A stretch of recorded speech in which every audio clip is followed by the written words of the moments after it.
ನಮಸ್ಕಾರ ಸ್ನೇಹಿತರೆ, ನಿಮ್ಮ ಹೃದಯ ಸ್ವಪ್ನ ಕಾರ್ನರ್ ಚಾನಲ್ಗೆ ಸ್ವಾಗತ.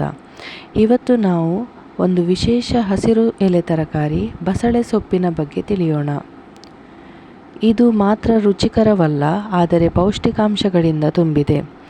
ಇದರ ಆರೋಗ್ಯ ಪ್ರಯೋಜನಗಳು ಹಾಗೂ ರುಚಿಯಾದ ಅಡುಗೆ ವಿಧಾನಗಳನ್ನು ತಿಳಿಯಲು ವಿಡಿಯೋದ ಕೊನೆಯವರೆಗೆ ನೋಡಿ. ಬಸಳೆ ಸೊಪ್ಪು ಒಂದು ಬೇಗನೆ ಬೆಳೆಯುವ, ಹತ್ತಿ ಹಬ್ಬುವ ಸಸ್ಯ. ಇದು ಭಾರತದಲ್ಲಿ ಹೆಚ್ಚಿನ ಕಡೆ ಬೆಳೆಯಲಾಗುತ್ತದೆ ಮತ್ತು ವಿಶೇಷವಾಗಿ ಕರ್ನಾಟಕದ ಅಡುಗೆಗಳಲ್ಲಿ ಬಹಳ ಪ್ರಚಲಿತ. ಸಾಮಾನ್ಯ ಪಾಲಕ್ಗಿಂತಲೂ ಇದಕ್ಕೆ ದಪ್ಪದ, ರಸಭರಿತ ಎಲೆಗಳಿರುತ್ತದೆ ಮತ್ತು ಅಡುಗೆ ಮಾಡಿದಾಗ ಸ್ವಲ್ಪ ಒಸರುವಂತೆ ಕಾಣುತ್ತದೆ. ಈ ಅದ್ಭುತ ಹಸಿರು ತರಕಾರಿಯಲ್ಲಿರುವ ಮುಖ್ಯ ಪೌಷ್ಟಿಕಾಂಶಗಳು: ಐರನ್ ಸಮೃದ್ಧ, ಹಿಮೋಗ್ಲೋಬಿನ್ನ ಮಟ್ಟವನ್ನು ಹೆಚ್ಚಿಸಲು ಸಹಾಯಕ. ವಿಟಮಿನ್ ಸಿ ಅಧಿಕ, ರೋಗ ನಿರೋಧಕ ಶಕ್ತಿಯನ್ನು ಹೆಚ್ಚಿಸುತ್ತದೆ. ಕ್ಯಾಲ್ಸಿಯಂ ತುಂಬ ಹೆಚ್ಚು, ಎಲುಬು ಮತ್ತು ಹಲ್ಲುಗಳನ್ನು ಬಲಪಡಿಸುತ್ತದೆ. ಫೈಬರ್ ಅಧಿಕ, ಜೀರ್ಣಕ್ರಿಯೆಗೆ ಸಹಾಯ ಮಾಡುತ್ತದೆ. ಆಂಟಿ ಆಕ್ಸಿಡೆಂಟ್ಗಳು ದೇಹದ ಉರಿಯೂತವನ್ನು ಕಡಿಮೆ ಮಾಡುತ್ತದೆ ಮತ್ತು ಚರ್ಮದ ಆರೋಗ್ಯವನ್ನು ಕಾಪಾಡುತ್ತದೆ. ಬಸಳೆ ಸೊಪ್ಪು ಮಧುಮೇಹ ನಿಯಂತ್ರಣಕ್ಕೆ ಸಹಾಯಕವಾಗಿದ್ದು, ರಕ್ತದಲ್ಲಿ ಸಕ್ಕರೆಯ ಮಟ್ಟವನ್ನು ಸಮತೋಲನಗೊಳಿಸುತ್ತದೆ ಮತ್ತು ಕಡಿಮೆ ಕ್ಯಾಲೋರಿ ಹೊಂದಿರುವುದರಿಂದ ತೂಕ ಇಳಿಸುವವರಿಗೆ ತುಂಬ ಒಳ್ಳೆಯದು. ಕರ್ನಾಟಕದಲ್ಲಿ ಬಸಳೆ ಸೊಪ್ಪನ್ನು ವಿವಿಧ ಅಡುಗೆಗಳಲ್ಲಿ ಬಳಸಲಾಗುತ್ತದೆ. ಕೆಲವು ಜನಪ್ರಿಯ ಪದಾರ್ಥಗಳು: ಬಸಳೆ ಸೊಪ್ಪು ಸಾರು, ಹುಣಸೆ ಹಣ್ಣಿನಿಂದ ಮಾಡಿದ ಸಾಂಪ್ರದಾಯಿಕ ಸಾಂಬಾರ್.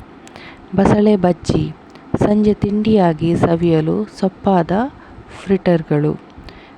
ಬಸಳೆ ತಂಬುಳಿ, ಬೇಸಿಗೆಯ ಸಮಯದಲ್ಲಿ ತಂಪಿಗಾಗಿ ಯೋಗರ್ಟ್ನೊಂದಿಗೆ ಮಾಡಿದ ಖಾದ್ಯ. ಬಸಳೆ ಸೊಪ್ಪಿನ ಕರಿಯ ವಿತ್ ಕೊಬ್ಬರಿ, ದಕ್ಷಿಣ ಭಾರತೀಯರಿಗೆ ಮಿಸ್ಸಾಗದ ರುಚಿಕರ ಪದಾರ್ಥ.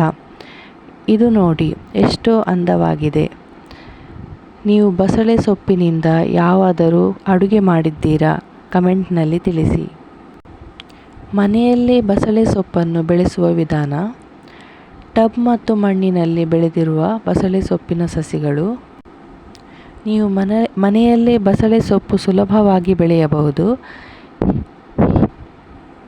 ಹೀಗೆ ಬೆಳೆಸಬಹುದು: ಆರೋಗ್ಯಕರ ತೊಡೆಯನ್ನು ಆಯ್ಕೆ ಮಾಡಿ ಮತ್ತು ಕತ್ತರಿಸಿ. ಪೋಷಕಾಂಶಯುಕ್ತ ಮಣ್ಣಿನಲ್ಲಿ ನೆಡಲು ನಿಯಮಿತವಾಗಿ ನೀರು ಹಾಕಿ. ಬೆಳೆಯಲು ಬೆಂಬಲ ನೀಡುವ ಮರದ ದುಂಡು ಬಳಸಿ. ಕೆಲವೇ ವಾರಗಳಲ್ಲಿ ಹೊಸ ಎಲೆಗಳು ಚಿಗುರುತ್ತದೆ. ಬಸಳೆ ಸೊಪ್ಪು ಆರೋಗ್ಯಕರ ಮತ್ತು ಪೌಷ್ಟಿಕ ಆಹಾರವಾಗಿದೆ. ಇದನ್ನು ನಿಮ್ಮ ದಿನನಿತ್ಯದ ಆಹಾರದಲ್ಲಿ ಸೇರಿಸಿ ಮತ್ತು ಅದರ ಅದ್ಭುತ ಪ್ರಯೋಜನಗಳನ್ನು ಅನುಭವಿಸಿ. ಈ ಮಾಹಿತಿ ನಿಮಗೆ ಉಪಯುಕ್ತವೆನಿಸಿದರೆ ದಯವಿಟ್ಟು ಲೈಕ್, ಶೇರ್ ಮತ್ತು ಸಬ್ಸ್ಕ್ರೈಬ್ ಮಾಡಿ ಹೃದಯ ಸ್ವಪ್ನ ಕಾರ್ನರ್ ಚಾನಲ್ಗೆ. ಇನ್ನೊಂದು ಅದ್ಭುತ ವಿಡಿಯೋದಲ್ಲಿ ಭೇಟಿಯಾಗೋಣ. ಧನ್ಯವಾದಗಳು.